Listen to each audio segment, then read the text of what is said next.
With Kriti to and आज के video में हम डिस्कस करने वाले हैं एनसीईआरटी को कैसे पढ़ना चाहिए।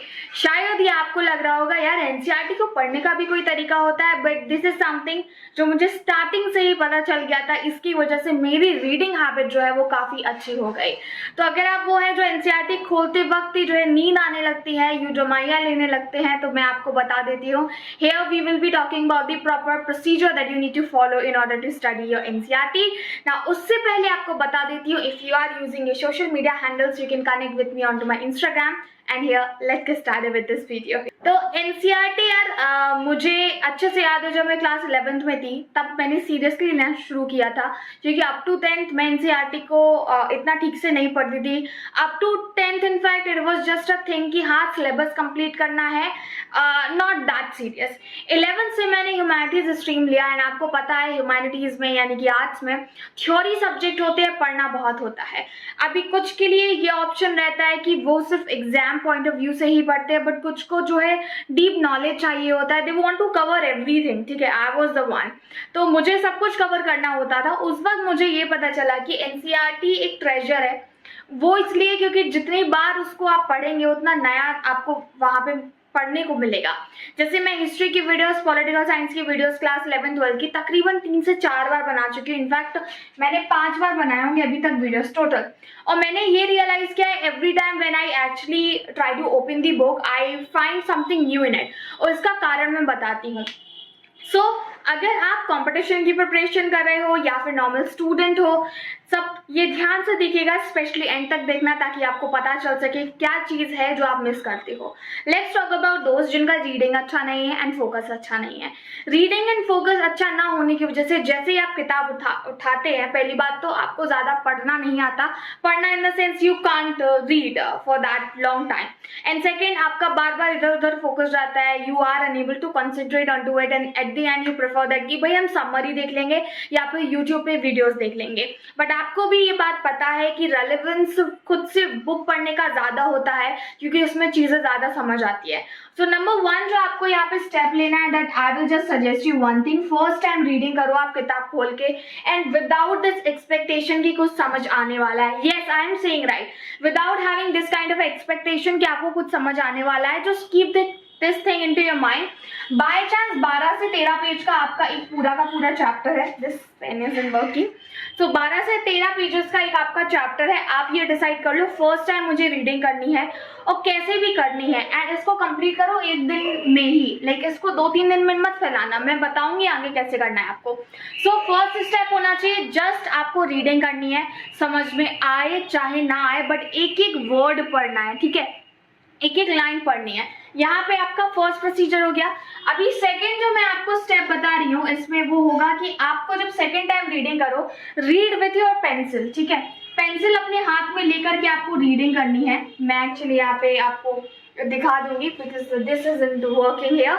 तो पेंसिल आपको हाथ में लेके पढ़ने का मतलब ये है, फर्स्ट टाइम जब आप पढ़ते हो, चूंकि कुछ समझ आता नहीं है, फोकस अच्छा होता नहीं है, रीडिंग अच्छी होती नहीं है, तो ऐसा लगता है जो कंटेंट उसमें दिया है ना सब कुछ इंपॉर्टेंट है, सब कुछ। And because of this thing you actually ended up doing lots of things in it, and this is something that you need to remember कि आप इतना सारा मटेरियल ना करो, you just need to focus on to your thing. So जब second time reading करोगे pencil से करना, जो चीज आपको इंपॉर्टेंट लगती है उसको अंडरलाइन करते जाना, अदरवाइज आप चाहें तो अपने नोटबुक में भी लिख सकते हैं। बट यहाँ पे सेकेंड टाइम में जब आप रीडिंग करोगे तो फर्स्ट टाइम से थोड़ा सा प्रोसीजर इसका धीमा कर देना। ठीक है, फर्स्ट टाइम में आपका फोकस था कि आपको पढ़ना है, समझ में आए चाहे ना आए। सेकेंड टाइम में जब आप पढ़ो तो आपका फोकस होना चाहिए कि आपको समझ में आए, और स्पीड जो है उसकी धीमी होनी चाहिए। So it is completely fine if this procedure is going to take you at least 2 to 3 days in order to complete your chapter. Just let me change our pen. I think this is something that's going to work fine. So यहाँ पे second जब आप time reading करो तो आपका focus होना चाहिए, pencil से करनी है। 2 से 3 दिन भी पढ़ रहे हैं, क्योंकि मैं हिस्ट्री के चैप्टर के लिए स्पेशली सजेस्ट कर रही हूँ। पॉलिटिकल साइंस पढ़ने में ज्यादा वक्त नहीं लगता है, एंड मैंने सोशियोलॉजी देखी नहीं है कि कितना लेंदी होता है, so you may guess about it. ना थर्ड स्टेप जो आपका होता है रीडिंग का वो है कि अब आपको रीडिंग करनी है 2 दिन में। स्पीड इसका अब आपका और स्लो होगा, बट मैं आपको बता देती हूँ एक एडवांटेज है यहाँ पे। जब आपने फर्स्ट टाइम पढ़ा था तो आपको 12 से 13 पेज वाला जो चैप्टर है उसको पढ़ने में 1 दिन लगाया था एंड एटलीस्ट आपने 3 घंटे ले लिए थे पूरा कंप्लीट करने के लिए, ठीक है। मैंने बोला था क्योंकि एक एक वर्ड पढ़ना है। जब आपने दूसरा मेथड यहाँ पे अप्लाई किया और 2 से 3 दिन लगे आपको, बट ये आपने कम टाइम में कंप्लीट कर लिया, क्योंकि आपने समझा इसको। सो 2 आवर्स यहाँ पे ज्यादा हो सकते हैं, but still you will realise कि आपका जो ब्रेन है वो इस हिसाब से ट्रेंड हो गया है कि अब वो इस लेवल ऑफ लैंग्वेज को समझ सकता है। एंड थर्ड स्टेप मैंने आपको बताया here, what you need to do is you need to use your highlighter. Highlighter में क्यों बोल रही हूँ, ओके, हाईलाइटर हाईलाइटर, ठीक है। हाईलाइटर इसलिए बोल रही हूँ क्योंकि आप जब 3rd लेवल में पढ़ोगे अपने एनसीईआरटी के चैप्टर को तो आपको इतना समझ में आ गया है कि what is important and now it is a right time to use this highlighter, क्योंकि हाईलाइटर से ना आप पूरी बुक रेड करके मारोगे या जो भी कलर यूज कर रहे हो उससे बहुत गंदा सा लगने लगता है। 3rd लेवल में आपको पता है कि अच्छा फर्स्ट टाइम भी रीडिंग किया, सेकंड टाइम भी रीडिंग किया, तो आप लिमिटेड जो है वो मार्क करोगे, यानी कि जो आपको इंपॉर्टेंट लग रहा है सिर्फ वो मार्क करोगे। एंड ऑनेस्टली स्पीकिंग मैं हाईलाइटर कभी यूज नहीं करती थी बिकॉज मुझे वो बुक कलरफुल अच्छी नहीं लगती थी। बाकी अपना अपना व्यू है, you can actually do it, there isn't any problem. वो तो मुझे ओसीडी है उसकी वजह से, like I want things with proper arrangement. So 3 तरीके से आपको रीडिंग करनी है और 3 बार रीडिंग करनी है। आई कंप्लीटली अंडरस्टैंड, ये थोड़ा सा टाइम कंज्यूमिंग है, बट जो एनसीईआरटी पे फोकस कर रहे हैं उनके लिए बेस्ट बेस्ट बेस्ट है। और जब आपके एग्जाम्स आने लगे ना, जैसे कि एग्जाम्स आपके आ रहे हैं 1 महीने बाद एग्जाम है, तब आप जो है 4th रीडिंग भी दे सकते हो। वो ऑप्शनल है, करनी है करो, नहीं करनी है मत करो।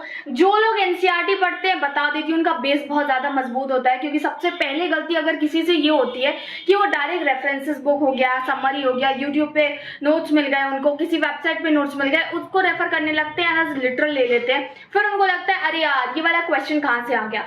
तो रीडिंग करना तो यार बनता ही है और इनफैक्ट करनी ही चाहिए एटलीस्ट। मैं ये वीडियो अभी इसलिए बना रही हूँ क्योंकि अभी अगस्त चल रहा है, आपके बोर्ड एग्जाम 4 से 5 महीने बाद आने वाले हैं। Still you got plenty of time in order to prepare yourself कि आपको कैसे यहाँ पे तैयारी करनी है और कैसे रीडिंग करनी है। एनसीईआरटी अगर शुरुआत से कंप्लीट करके चलोगे, क्योंकि एनसीईआरटी का काम ही होता है स्टार्टिंग में कंप्लीट कर लो, लास्ट में जितना आपको मल्टीपल सोर्सेज मिल रहे हैं उनसे पढ़ो, उनसे प्रैक्टिस करो एंड आंसर राइटिंग पे फोकस करो। यूपीएससी की प्रिपरेशन कर रहे हो या फिर अपने क्लास 11th 12th स्टूडेंट्स वाले हो, 10th में पढ़ते हो, 9th में पढ़ते हो, ये चीज सबके लिए काम में आने वाली है। Do let me know in comment section अगर आपको रीडिंग में प्रॉब्लम होती है। I will love to help you all.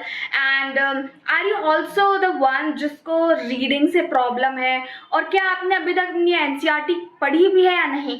Because मुझे इतना पता है जैसे बच्चे क्लास 11th 12th में आते हैं ना, मैं यूपीएससी वालों की बातें करी, 11th 12th में आते हैं, वो देखने लगते हैं हिस्ट्री को पढ़ने के लिए कौन सी रेफरेंसेस बेस्ट रहेंगी, पॉलिटिकल साइंस को पढ़ने के लिए कौन सी रेफरेंसेस रहेगी, ज्योग्राफी को पढ़ने के लिए। अरे भाई जब तुम सेशन में ही आए हो अभी तो कैसे रेफरेंसेस की बात कर सकते हो? So it is really important that you understand this fact. That's it for today's video. Do let me know in comment section if you need any kind of help. I would love to help you all. And subscribe StudyShip with Prati 2 for more such kind of video content. मिलेंगे हमारे अगली video में। Bye bye.